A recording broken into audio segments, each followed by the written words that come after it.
بهاره جان، چه خبر از تورنتو؟ ما و دوستانمان بی‌صبرانه مشتاق شنیدن از یک گرد همایی از شما هستیم. امروز توی تورنتو دور همیم، همه افرادی که آنلاین کار میکنن. امروز گدرینگ داریم. یه تیکه از ویدیوی داخل سالنم برات میذارم ولی اونجا نمیشه صحبت کرد. ما اینجا دور هم جمع میشیم، کلی چیز یاد میگیریم، با هم دیگه آشنا میشیم. افرادی که سالهاست همدیگه رو فالو میکنیم، از هم چیز یاد میگیریم. امروز همدیگه رو دیدیم. ببین این زیبایی دنیای آنلاینه. ما محدود به آنلاین نیستیم، ما بیزینسمون آفلاین هم کار میکنه، اما آنلاین مسلماً بنفیت خیلی بیشتری برامون داره.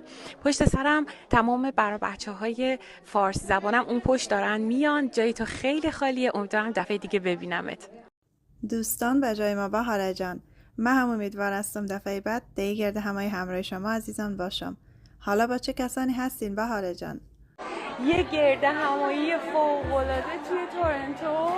بچه‌ها رو دارم میبینم. روز از آتابا اومده با من. مریم تورنتو زندگی میکنه. بعد جونم واسهتون بگه صدا میاد. بعد خیلی از بچه‌ها رو دیدم، خیلی ها هنوز نیومدن. من امروز از ساعت 4 صبح بیدارم از هیجان اینکه بیام اینجا. بله بهاره جان، صدایتان کاملا شفاف و واضح بود. تشکر از توضیحاتتان. خوش بگذره و موفق باشین.